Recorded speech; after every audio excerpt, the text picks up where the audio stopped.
तारीख साये। हिस्सा अव्वल। अंधेरी रात थी। चांद बादलों में छप गया था।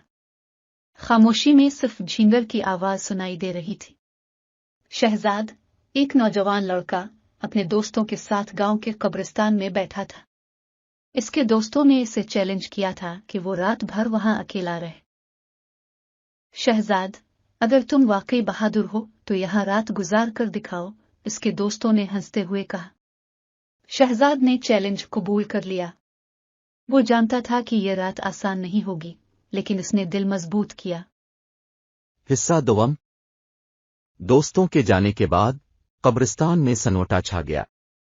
शहजाद ने अपनी जैकेट के कॉलर को ऊंचा किया और खुद को गर्म रखने की कोशिश की।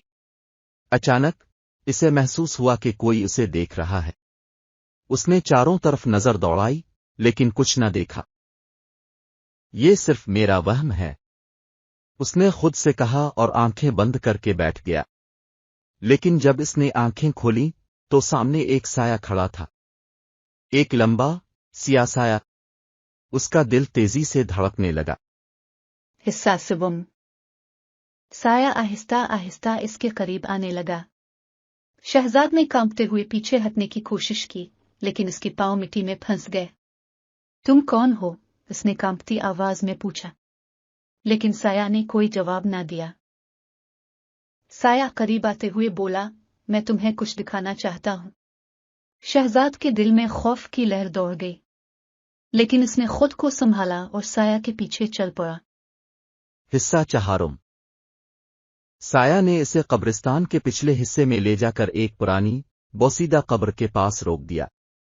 ये कब्र किसकी है? शहजाद ने पूछा। साया ने धीमी आवाज में कहा, ये मेरी कब्र है। शहजाद के जिस्म में सनसनी दौड़ गई। क्या तुम मुर्दा हो? उसने घबरा कर पूछा।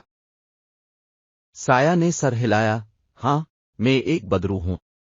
मेरी रूह को सुकून नहीं मिला। मुझे इंसाफ चाहिए। हिस्सा पंजुम।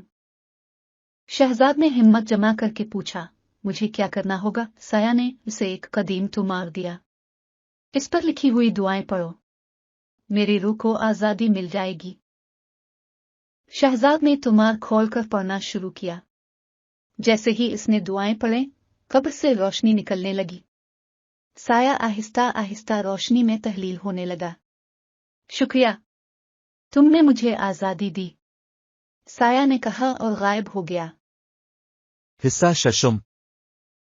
शहजाद ने सुकून का सांस लिया, लेकिन जैसे ही वो कब्रिस्तान से निकलने लगा, इसे पीछे से एक और आवाज सुनाई दी। रुको! उसने मुड़कर देखा, एक और साया खड़ा था। ये खत्म नहीं हुआ।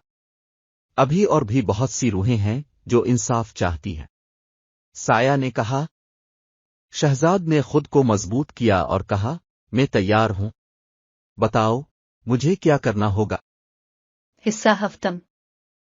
साया ने इसे दूसरे कब्रों की तरफ ले जाकर बताया कि हर कब्र में एक बेगुनाह की रूह है। तुम्हें हर एक के लिए दुआ करनी होगी। शहजाद ने सर हिलाया और दुआएं पढ़ना शुरू की। हर बार जब उसने दुआ पढ़ी, एक रूह आजाद हो गई। लेकिन हर रूह की कहानी सुनकर इसके दिल में खौफ और हिम्मत की मिली जली कैफियत पैदा हो गई। हिस्सा हश्तम। आखिरकार आखिरी रूह की आजादी के बाद शहजाद थक कर जमीन पर बैठ गया। तुमने बहुत बड़ी बहादुरी दिखाई, आखिरी साया ने कहा। अब तुम जा सकते हो।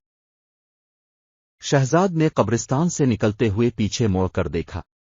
सारे साये रोशनी में गायब हो चुके थे। वो खुशी और सुकून के साथ अपने दोस्तों के पास वापस आया। हिस्सा नवा। अगली सुबह जब उसने अपने दोस्तों को सारी कहानी सुनाई, तो सब हैरान रह गए। तुमने वाकई कमाल कर दिया, एक दोस्त ने कहा। शहजाद ने मुस्कुराकर जवाब दिया, ये सब मेरी हिम्मत और यकीन का नतीजा था। वो जानता था कि वो एक नई जिंदगी का आगाज कर रहा है, एक ऐसी जिंदगी जो खौफ और हिम्मत की कहानियों से भरपूर थी। हिस्सा आखिर। शहजाद की ये रात उसे हमेशा याद रहेगी। उसने सीखा कि जिंदगी में खौफ का सामना करना ही असल बहादुरी है।